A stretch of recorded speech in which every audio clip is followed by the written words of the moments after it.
Do we just oh, we do. We're on. Oh, we're on. Hello, ladies and gentlemen. I'm going to wake you up from your slumber after that little break that you had.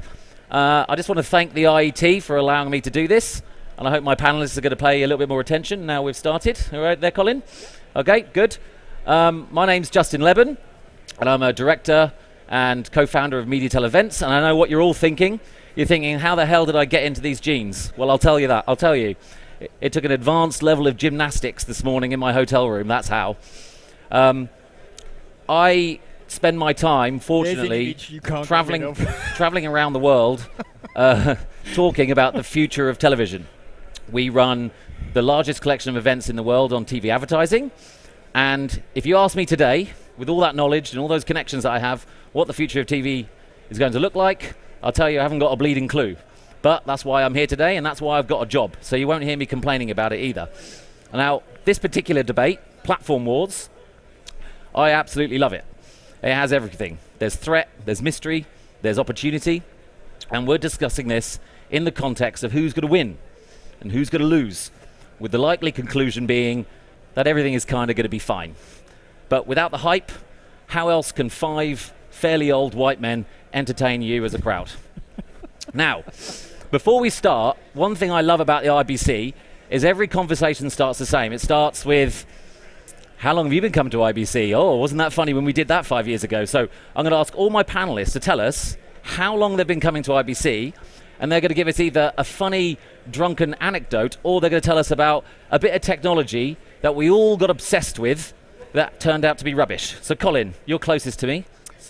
So I first came to IBC in 1999, so this is my 20th year. And I had just been hired as VP of Engineering at Oracle, and I was running a video server team called Oracle Video Server. And they brought me over to give a presentation about how interactive television was going to take over the world. So I think that also counts as my embarrassing tech story, because as we know, interactive television didn't take over the world, at least not like that. Yeah, people who had jobs in interactive TV advertising and red button advertising, they're not doing so well today, I can tell you that. Colin, number 2. Hello. Hello.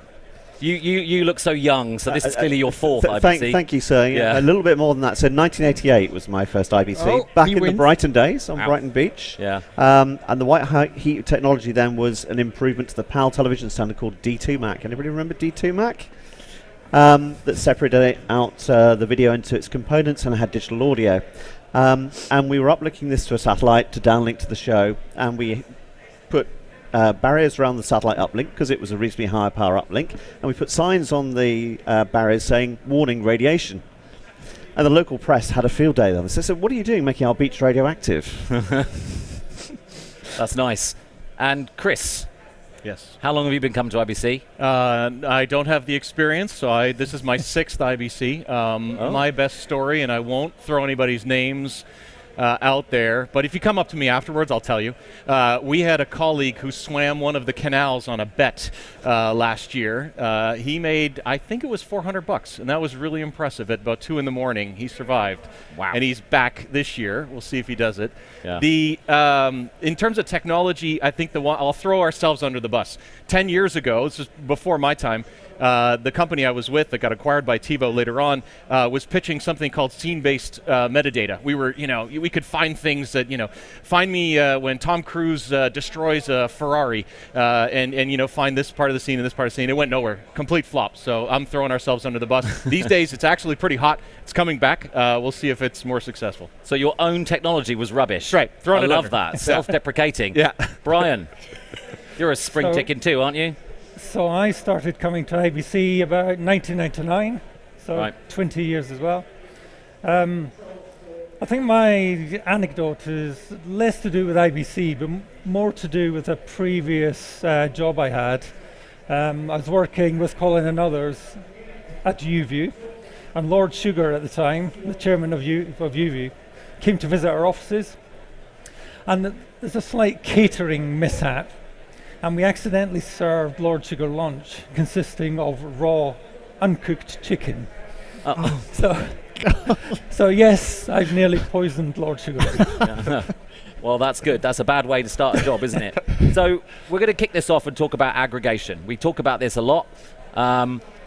Clearly, just to set the framework here, I believe pay TV operators remain in charge in terms of money in the bank, customers, and control of the pipe. But there's a vast army of SVOD players coming out of the woodwork to annoy them, to shave off subscribers, to reduce ARPU, to confuse the hell out of consumers, which we are going to talk about, and to provide a different consumer experience. And the big digital giants haven't even got started yet, which is pretty scary. But so my first question is, who is in the best position to win this sort of aggregation battle?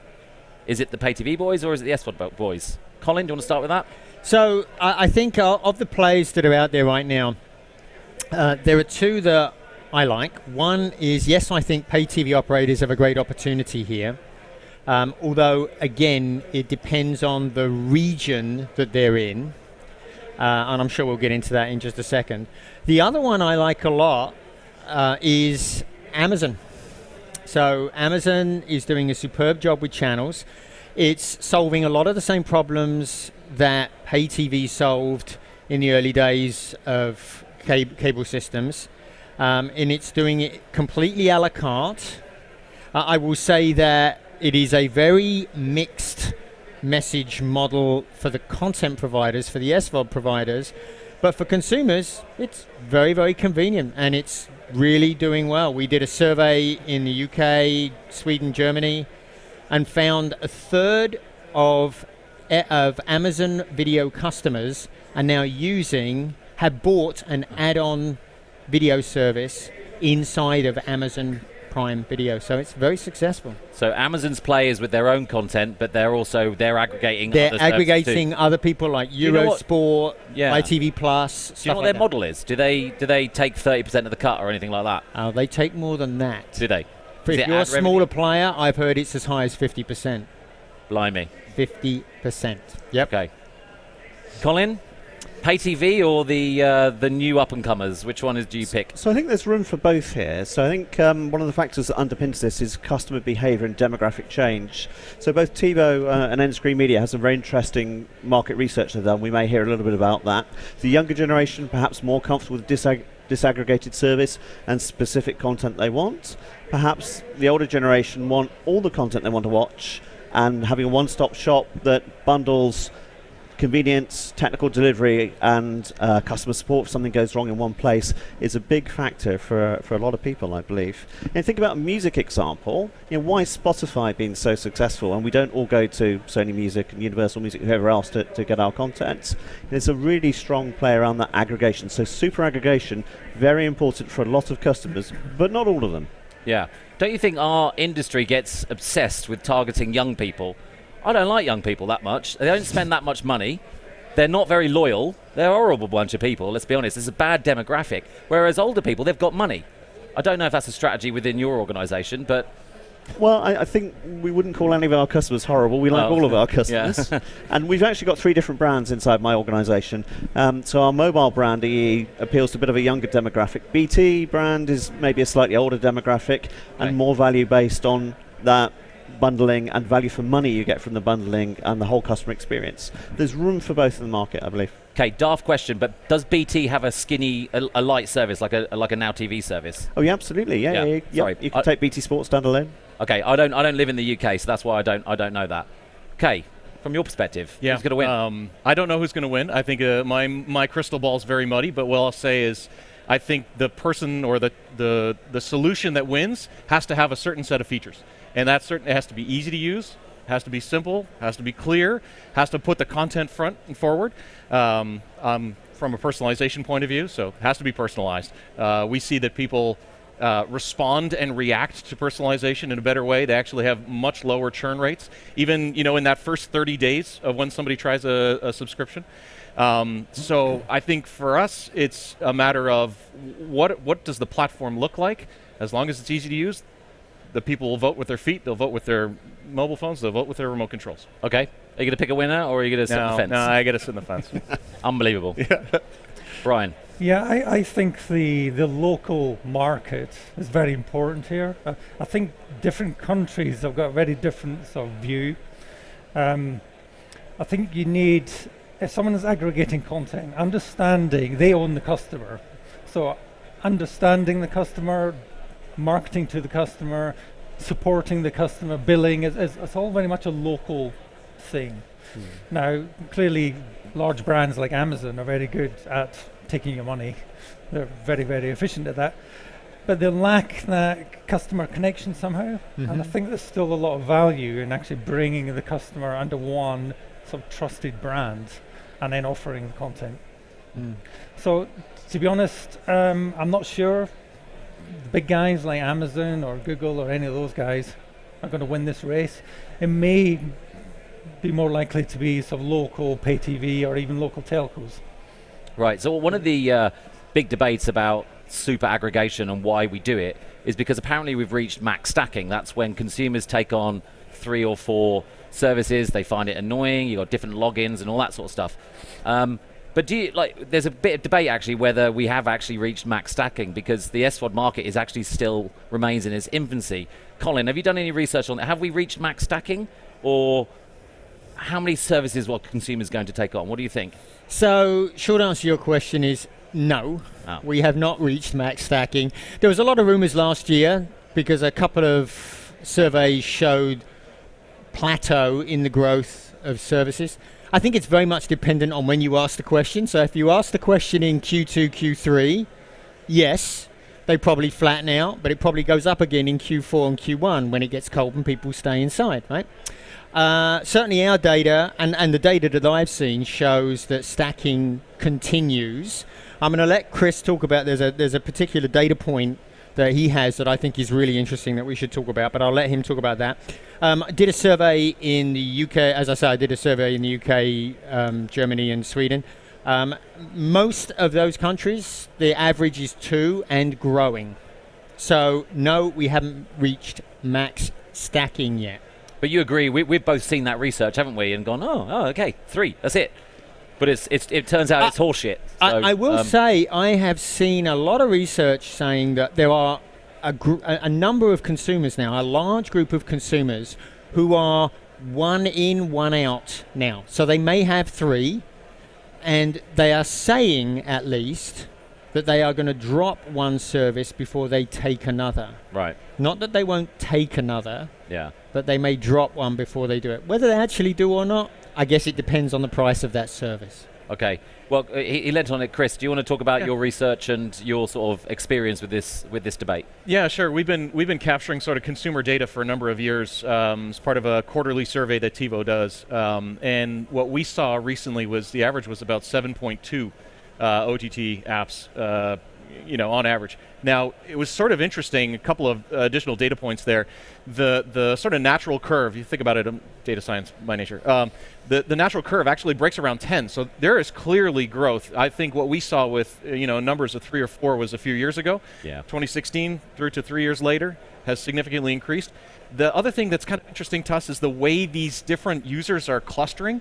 That there are definitely about, I'd say, a dozen different ways in which, you meet somebody down the street, they have Netflix and DAZN and whatever else. Oh yeah, they're like me. And then somebody else has, a slightly different behavior. So we're starting to see already this, you're probably going to get to it more, this re-aggregation of content into these natural viewing behaviors. It's really interesting. I want to resolve our 2 data points. So I said about 2 in the UK, Germany and Sweden. That's paid SVOD services. The great thing about your data is that yours is a broader number. Yours is all of these video services people are using. So it includes free ad supported, and it includes social, YouTube, Facebook, stuff like that. So these are all the sources of video. That's why his number is 7, quite a bit higher than the number that I quoted, which is 2. Yeah, I don't know if I'd include YouTube as a sort of classic SVOD. I think we have to. Yeah. And here's why. I'll give you a great example. I'm a Premier League fan. I'm talking about premium video here, not cats on skateboards. Listen. Okay. Listen. All right. I'm talking about premium video. Premier League I'm a big fan of. And in the States, you have got to love this. Pretty much every game you can watch live, but it's really early in the morning.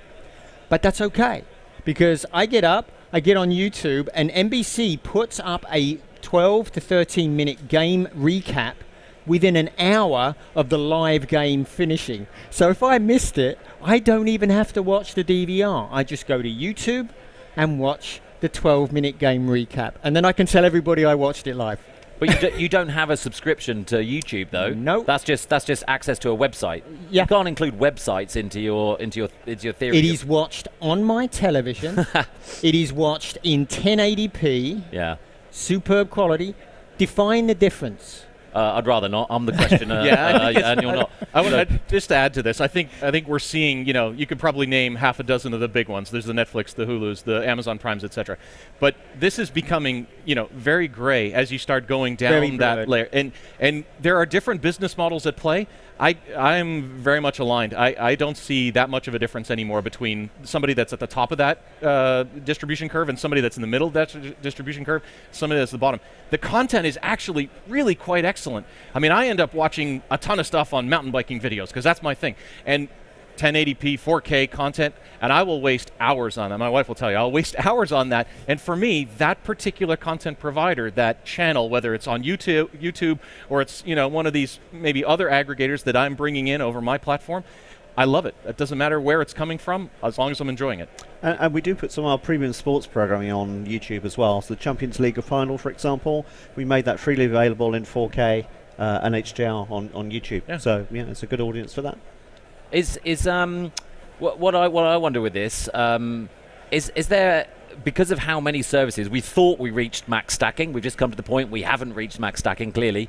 But if we have, it's confusing. There's a lot of services. Our operator's doing a good job getting cord cutters back, because it feels like the services that I've got, it's infuriating. Is there like an active sort of marketing model there or strategy to get these cord cutters back to into the pay TV sphere? Well, I think super aggregation is the strategy. So UV was one of the original aggregation platforms. So we've got the UK PSBs and Netflix and Amazon and a bunch of other content providers on there as well. There's unified search, unified UI. So how do you find your content in the first place? And I think there was Ericsson's Consumer Lab survey, maybe the same thing for the TiVo as well. People spend about 25% of their time actually just trying to find content to watch. And imagine you've got to fire up 7.2 different players to try and find the content. You're going to be searching all evening and actually watching anything. So unified search, that unified experience, we think really helps people. And we're going to carry on doing that. We'll try and make it a one-stop shop. So everyone can come to one place, one UI, one HDMI input, one search, they find the content they want to watch. So that's the strategy to do it. I just wonder whether it's working. Colin, anyone coming back to telly? Traditional telly? So we, in that survey I mentioned that we did, we asked the customers that don't, the streaming customers that don't have pay TV, we said, hey, what's the likelihood that you're going to sign up? And, well, it's not very good. Let's see. UK was best. 16% of the people said that they were interested in getting paid television. Germany, not so good, 13%. Sweden, anybody from Sweden? You guys are done with pay TV. Only 8% said that they were interested in going back. And 3/4 of people said that they had no interest. Of the people that didn't have pay TV, that they had no interest in going back. They've got incredible broadband in Sweden, though. They sure do. Lovely broadband. Okay. Can I just sort of add to this discussion as well? We're talking about sort of paid for services and free services, but 3 up to 10, depending on how you count them. I was counting up earlier on. Within my home, there's 20 devices, roughly, that can consume video. Phones, tablets, PCs, TVs, set-top boxes. There's a complexity element to this. So there's cost. As you're paying for more and more service, there's complexity. It becomes quite challenging for the customer. And there's 2 directions the customer can take. Can either put up with that cost and complexity. They can go to an aggregator, go back, get the cord cutters back to services like UV. Or in my world, because I work in content security, the big risk is you lose them. And they start going back into the pirate networks. There's some very, very efficient and very good, unfortunately, pirate services out there where you can get hundreds, thousands of channels expertly delivered to your home for next to nothing. I think there's a real danger, as we're pushing for more and more SVOD services, that actually the effect will be to drive more people into the pirate market to get content. And that's something I think we can't overlook. Very, very quick question. We always talked about piracy. We're not going to talk about piracy on this panel. I'm going to ask one question and we'll have a very brief answer. Okay, so none of you slip into the piracy debate. But we said that we made the content, the digital content available, and you can have loads of SVOD services that actually reduce piracy. Okay, that's what we all predicted. I probably stood on stage and said the same thing. Has that happened in reality? Yes or no? Yes, I think it did. Okay. Because Game of Thrones was probably the most pirated program in the last 20 years or something, wasn't it? So maybe it hasn't. Okay, we are going to move on to that, and I'm just going to ask. Well, we're still maintaining on the aggregation front, and I've got a problem with smart TVs because they came out of the gates with a bang about 8 years ago, saying they're going to do all this. An app store, make it dead easy. It's connected to the internet. They should be in pole position. I personally, this is not based on research, it's based on my own experience, which I probably shouldn't be giving you, but I find the whole service clunky. It's difficult to download the apps. The apps aren't available, and they've done a poor job from my perspective. Where are smart TVs in the world of aggregation? So they're actually doing a lot better than your experience would suggest. We found that smart TV was the most popular platform among streamers on television. What? Yeah. In the UK, 53% of streamers said that they use their smart TV on a monthly basis, a third daily. The streaming media devices were used by 42% monthly and 18% daily. So it is, I know they are frustrating to use, but they are very easy. And if you look at the user experience when you get a smart TV, it's really very good. You turn the TV on. The first thing it does is it guides you. It really makes it easy to get onto your Wi-Fi network. And the moment you're on your Wi-Fi now, you actually don't need to do anything else to start watching television because they've built in things like Zumo, Pluto TV, so you can do what Chris does. You can watch your mountain biking videos like without hooking up an antenna, without hooking up a set-top box. So that's an area where they're really doing well right now, and that's why I think we're seeing such big growth in the use of smart TV. Over the long haul, I question it because they don't have the motivation to keep those devices updated. Yeah. Because they want you to buy a new TV. Yeah, but Colin, don't you think that I think this is an interesting point, and what I've seen as well is this: they did an attempt at it a few years ago, and not really good results. And I think that's where your opinion is coming from. I think they're taking a second crack at it, and I think they're coming to the table with monetization business models as well. Yeah. If they can do that properly. And do it in an unobtrusive fashion, making sure that we target the right people, etc., then I think they do. They sort of have it's not fighting for HDMI input 1. They are just button 1, right? The power button, and that's about it. I think they are in a pole position if they do it right. And I think, at least we're seeing that they're starting to take that seriously and try and figure out what the business model is. At the same time, I mean, quite frankly, people don't hold on to their TVs for 7 or 10 years anymore. They hold on to them for a few years. So now you sort of narrowed that weakness that the CE vendors had and say, look, if people are going to cycle out TVs at a faster rate, then the hardware is not going to be an issue. They have a business model, then they can win. There's one other thing that I see in the market happening which didn't happen before, and that is you've got people like Roku and Fire TV and Android TV are now providing the operating systems for the smart TVs. And that's a really good thing because those companies have a motivation to keep the smart TV updated with the latest apps. Yep. And that is actually one of the effects that I think is driving the growth in the use. That actually people are buying Roku TVs and Android TVs and Fire TVs real TVs driven by those operating systems, and they are seeing updated apps, and they are seeing decent performance. And I think that's tremendously important. You know, my experience, my first smart TV, YouTube stopped working after 2 years because YouTube changed their APIs, and my TV manufacturer didn't keep it updated. And from the other perspective, you know, so our BT Sport app runs on all sorts of different platforms. Just the diversity of different platforms and trying to have to make N different versions and test N different versions and keep them all updated, just the economics don't stack up. So the challenge has always been to have some kind of unified platform or less diversity in the smart TV market that makes it easier for content owners or content aggregators to make their applications available and keep them updated. So maybe the Fire TV, maybe that is a way to address that problem. Let's start to fix it. Colin, number 2, did you build an operator as an app model with smart TVs? Did you try doing that? So people who don't know what operator app models are, it's actually a set-top box, basically via an app, through your smart TV manufacturer. Did you do that? We've certainly looked at it, but I think the challenge again is the fragmentation in the TV market. So there's, I can't be precise on that, maybe 3 or 4 vendors are about 50% of the marketplace, and there's a long tail of other vendors. How do you get to critical mass? To go and build for each one of those? It's just not economic to do that. And I think the latest research I saw, just going on back on your point, is I think we buy TVs every 7 years, is the latest that I've seen.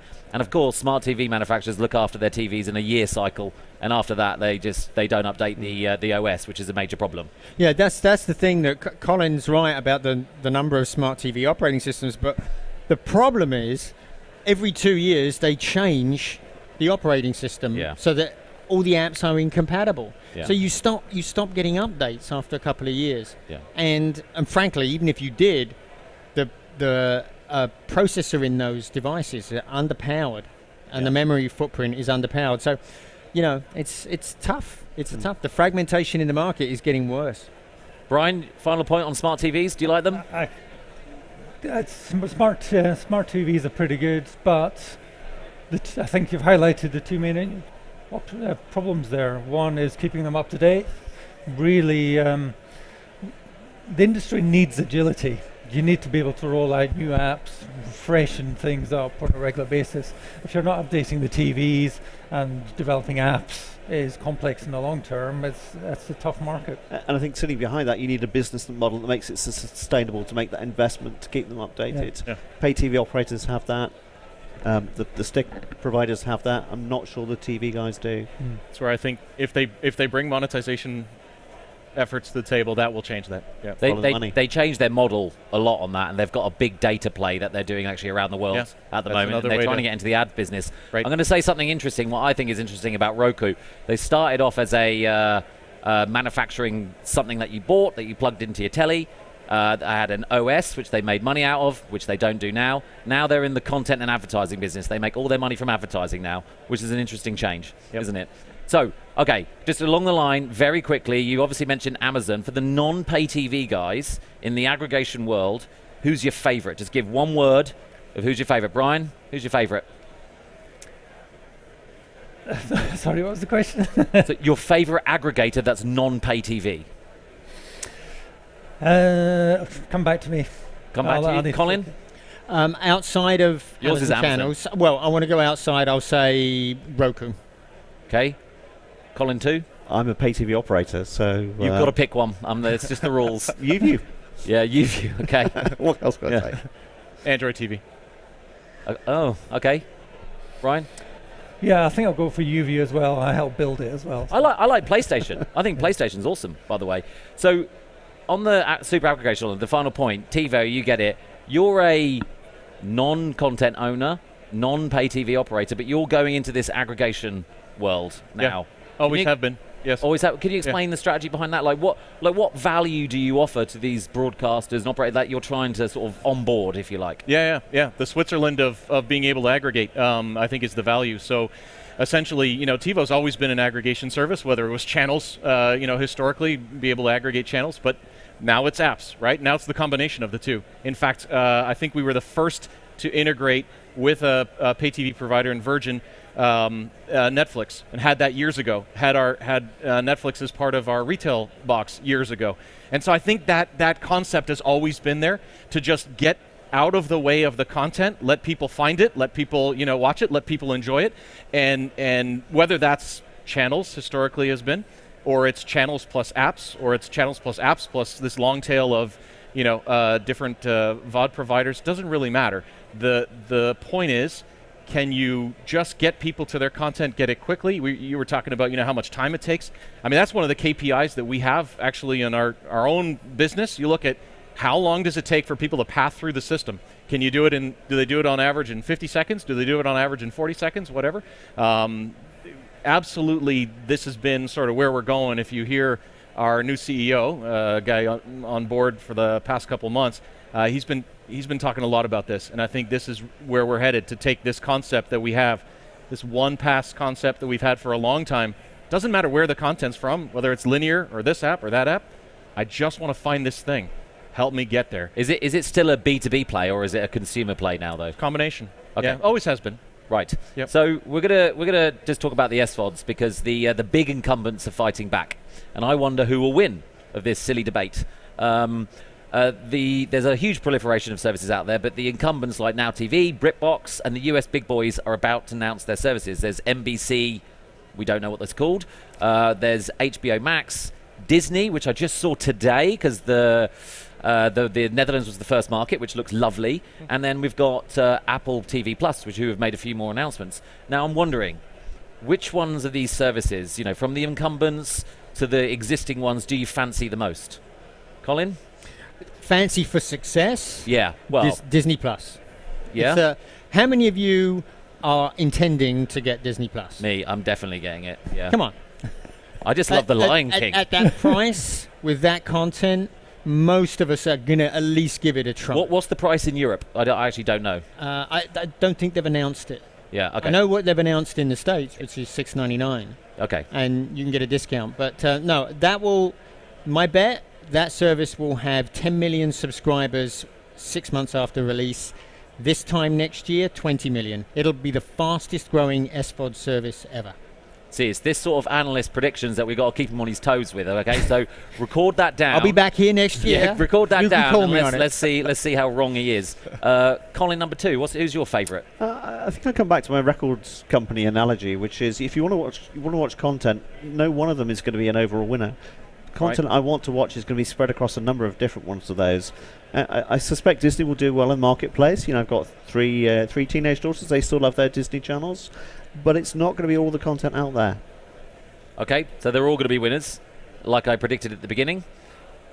Who do you think? Who do you like? I'm like Colin number 2. No, you're not allowed to sit on the fence. Only one of you are allowed to sit on the fence. Yeah, you've got to pick one.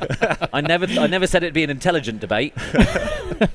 I'm not a prognosticator, so I whatever I'm going to say is going to be wrong anyways. I think it's all about people are going to find the content that matters to them. So what's going to win is the best content out there, and then obviously the best platform that serves that up. So yes, that is. I think there's an interesting play with sports, but I'll leave it at that. Yeah, that's sitting on the fence. Brian, don't sit on the fence. Don't disappoint me. Come on. No, I think Disney, they've got great content. I think they'll launch a great service. For the other guys, I'm really interested to see how well they execute the experience. Because for some of these guys, this is quite new. Developing a B2C sort of product is new for some of these guys. Can they pull it off? What will the service look like? Yeah. We'll see. Do they know how to engage with people? Yeah. Do they know how to attract? Yeah, that's right. It's a set of challenges they've never seen before. Yeah. You see, what I wonder with all these new services coming out and the NBCUs, people who own really good content, who actually sell it onto Netflix. There's a really good stat that Disney will lose something like $300 million a year not having their content on Netflix. So you can see how much of an opportunity it is to Disney making their own services, or how much they think they'll Justin, can I ask a quick question of the audience?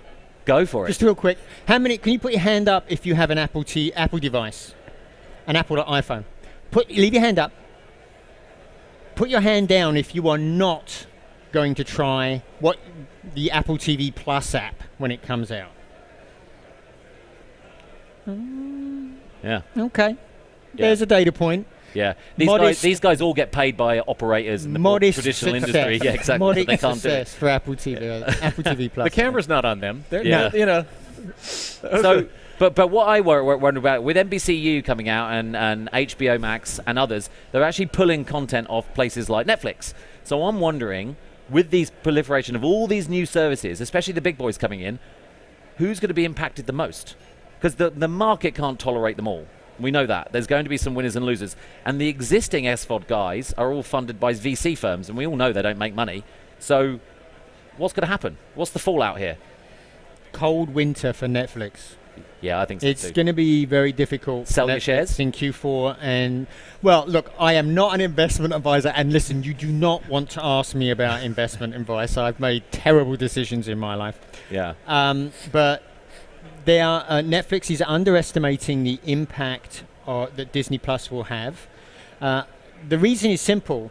We are human beings, and when we're confronted with a choice, one purchase affects our decision on the second purchase. So Disney Plus, the new bright, shiny service that everybody's going to take a look at, if I don't already have Netflix and I just subscribed to Disney Plus, I am less likely now to subscribe to Netflix.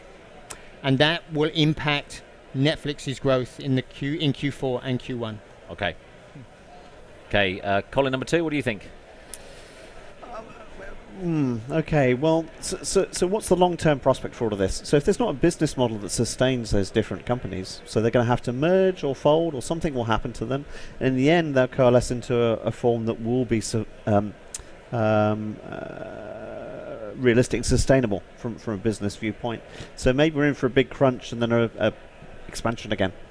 Yeah. Do you think there's an element, moving on to you, do you think there's an element where, with all these services, that all boats will rise in the tide? Like, the more that come out, the more will flock to them.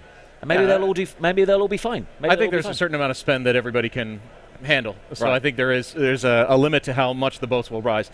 But I do think that the ones that'll be successful are the ones that have the data, the ones that understand the audience, the ones that know how to reach their audience and deliver content that's appropriate. So everybody knows who has the data. So Netflix got a ton of data. So I think I do think this represents a change for their business.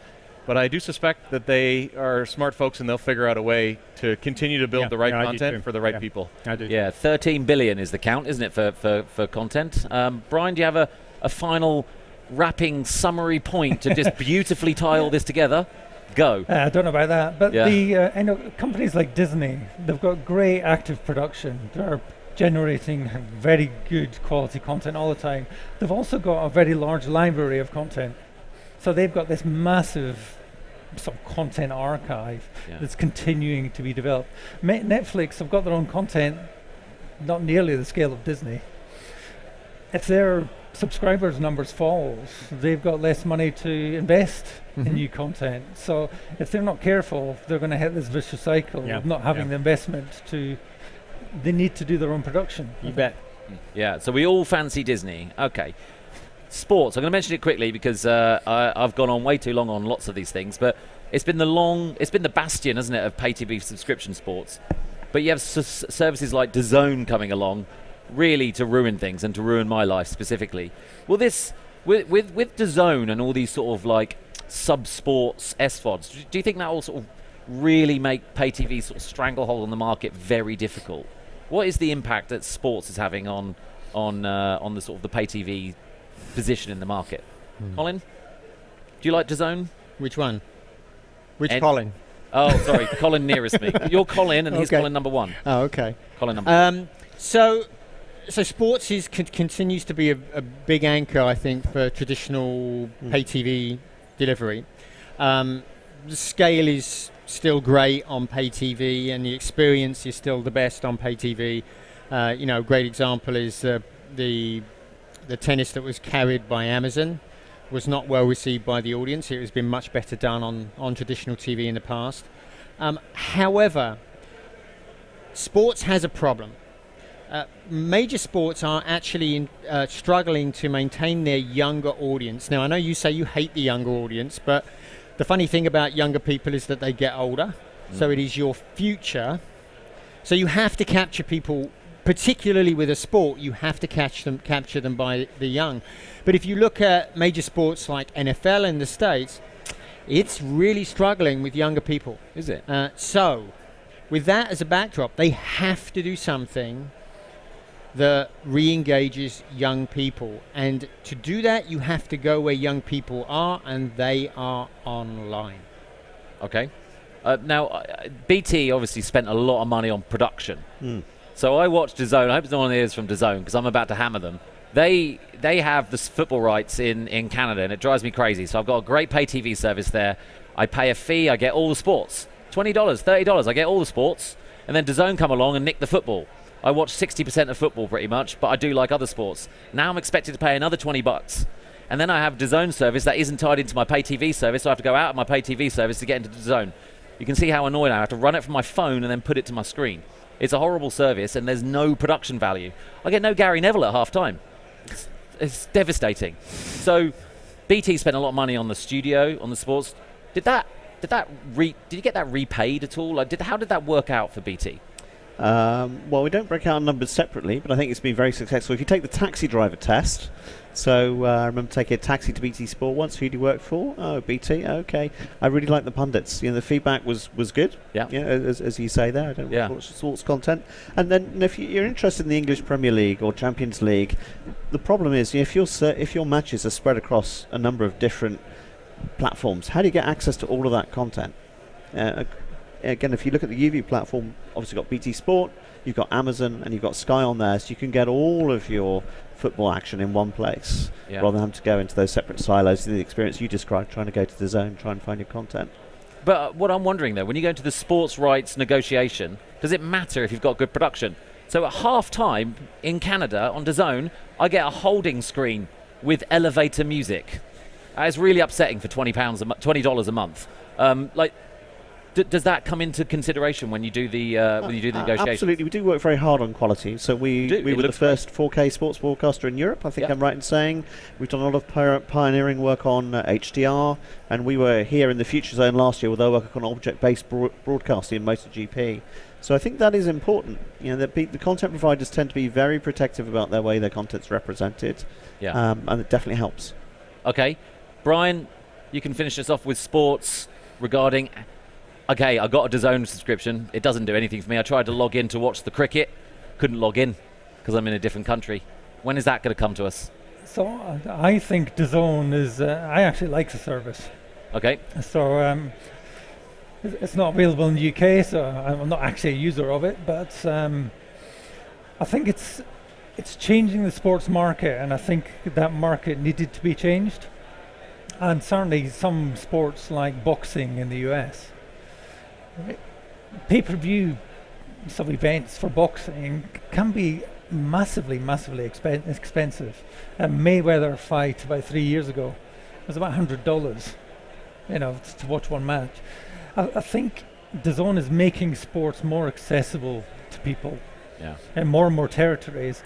And I know you're not going to talk about piracy, but I think that has a positive impact on piracy. You're making content available on a legitimate distribution platform, which is keeping people away from the pirate network. So their sell is, you don't need an expensive pay TV bundle, you can get the top sports by just applying to this. It's going after a market that aren't necessarily tied into an operator in an existing fashion.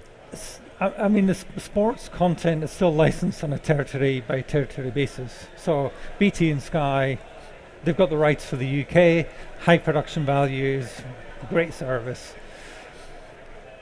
Companies like DAZN have to be very careful that they protect their service and keep it within the geographies that they're licensed. Because if their content starts leaking back into the UK, people like BT are going to be pretty upset by that. Yeah. I got good stories about how sports rights have been bought by you actually mentioned it with the tennis, and then the actual sports rights holders have been furious because they sold it at a high price, but their eyeballs went down because of the quality of the service. It is actually a genuine problem during the negotiation process about production and delivery. Right, we haven't gone over, but we're missing a whole section out here because we've talked for too long. So I'm going to move on to our final section, which is a quick fire session of almost complete nonsense. I've called it cobblers, or sounds about right. So we're going to look at industry predictions from analysts, which these guys haven't seen, and they're going to comment to see whether they sound about right or they're complete cobblers. So we've got Maria here from IHS. She gave us this one. 4 of the top 5 subscription video service in the world will be Chinese. Do you agree? Colin? Good answer. Well, look, big market, huge market. Will it be big enough to do that? No. You disagree? Depends how you define top, but if you look at subscriber numbers, could well be the case, I'd say. Okay. Yeah, I don't even know what Cobblers is, but I'm going to... Rubbish, nonsense. Yeah, Thank you. Sorry, I should have explained that. Yeah, nonsense. Sorry. I agree on the top thing. I don't see this. Don't? No. Ryan, you don't? So I've got a chart here. There you go. She's actually provided with some stats to support what she's saying. I don't know whether it's true or not, but it's a nice quote to have. So Duncan Stewart here. Really nice bloke. He's a Deloitte. He does all this research. I'm going to have to provide a bit of context with this one. He says content spending by all SVOD players will be 100 billion in 2025. This compares to global spend on content of 200 billion in 2018. Bear in mind it was 20 billion in 2018. So 20 billion is what SVODs paid in 2018 on content, and what he's saying is that all SVODs will invest another 80 billion by 2015. That's an awful lot of coin, isn't it, Colin? Yeah, and he's totally right, because everybody is piling into the market now. The big guys are coming now, and they will bring even more big dollars. Yeah, okay. Agree. Yep. Agree. Do you know, I disagree with that number. I'll tell you why I disagree with that number, because a lot of these SVOD players are funded by VCs, and when the VCs realise they're not going to get any money back, they're going to stop pouring money into them. I think that's a bit high. Okay, no one agrees with me, as usual. This is Guy Bisson. He's been saying this for a while. Netflix will never carry advertising. Stop discussing it. We will discuss it, Guy. Yes or no? Cobblers? I agree with him. I agree with him. I disagree. I think they'll bifurcate at some point. I think they have to do something. Maybe they'll do something with data. Maybe they'll start sharing it with pay TV operators, but I agree with Ish with that. Brian? No advertising, no. No advertising. He's got another one. Here we go. Disney will completely replace its linear channel business with direct streaming within 10 years. Oh, it's a juicy one, isn't it, Colin? And he's right. Oh, okay. So news and sport, I think, are things that need to be live. Disney, I don't think of in news and sports terms, so I agree with that. Not within 10 years. No. So we've got two. I haven't got a bloody clue, so I'm not giving my opinion. Interestingly, Colin's got one, so he's actually going to turn moderator and tell us what it is, and then we're going to debate it, and that's how we're going to wrap up. Colin, what's yours? Oh, I forget what I told you. Okay, I've got it here. Okay, you ready? Are you ready for Colin's? Under 34s will watch free ad-supported streaming TV services more and for longer than pay TV and broadcast TV within 5 years. What the hell does that mean? That's totally right. Well, yeah. That guy's a genius. as Colin said. Netflix, I think, is a very popular service with the younger demographic. So will that carry on being sustainable? As we've debated a little bit. I'm not sure that's true. I'm going to agree with Colin. Number one. Yeah. Yeah, I'm going to agree as well. I'm going to agree because that's the way the TV industry is funded, and that isn't changing in the short term, in my opinion. I would like everyone to give my panelists a huge round of applause. They've been great sport, and it's been a very easy panel to chair. Thank you very much. Cheers, fellas. Ooh.